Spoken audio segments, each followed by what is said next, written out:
Genesis chapter 21. The birth of Isaac. Now the Lord was gracious to Sarah, as he had said, and the Lord did for Sarah what he had promised. Sarah became pregnant and bore a son to Abraham in his old age at the very time God had promised him. Abraham gave the name Isaac to the son Sarah bore him. When his son Isaac was 8 days old, Abraham circumcised him as God commanded him. Abraham was 100 years old when his son Isaac was born to him. Sarah said, God has brought me laughter, and everyone who hears about this will laugh with me. And she added, Who would have said to Abraham that Sarah would nurse children? Yet I have borne him a son in his old age. Hagar and Ishmael sent away. The child grew and was weaned, and on the day Isaac was weaned, Abraham held a great feast.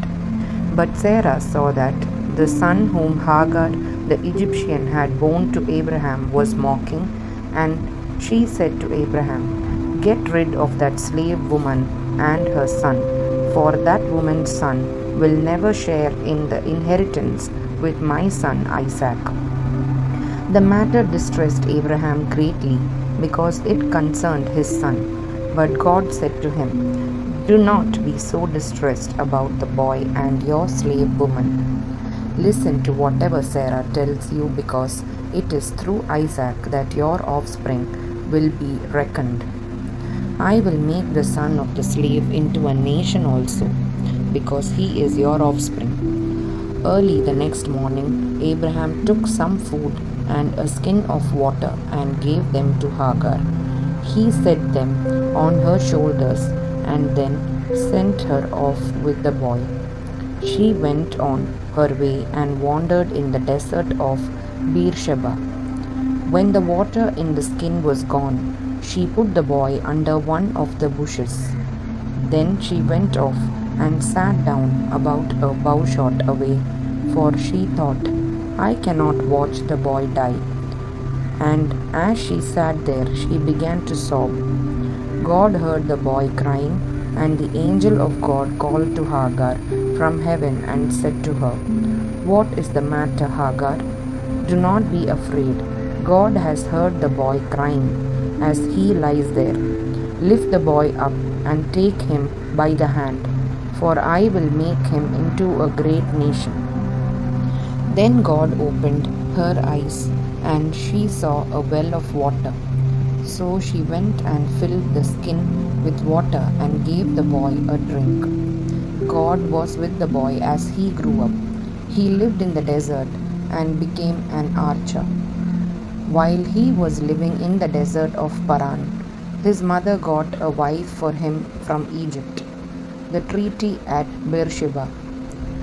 At that time, Abimelech and Phicol, the commander of his forces, said to Abraham, God is with you in everything you do. Now swear to me here before God that you will not deal falsely with me or my children or my descendants.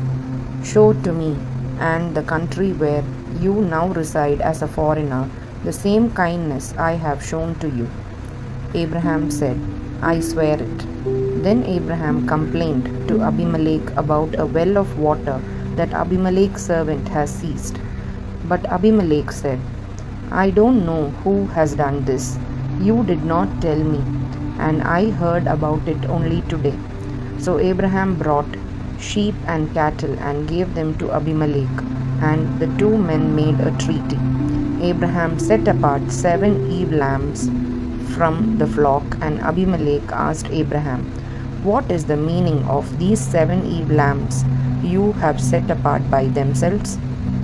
He replied, Accept these 7 lambs from my hand as a witness that I dug this well. So that place was called Beersheba, because the two men swore an oath there. After the treaty had been made at Beersheba, Abimelech and Phicol, the commander of his forces, returned to the land of the Philistines.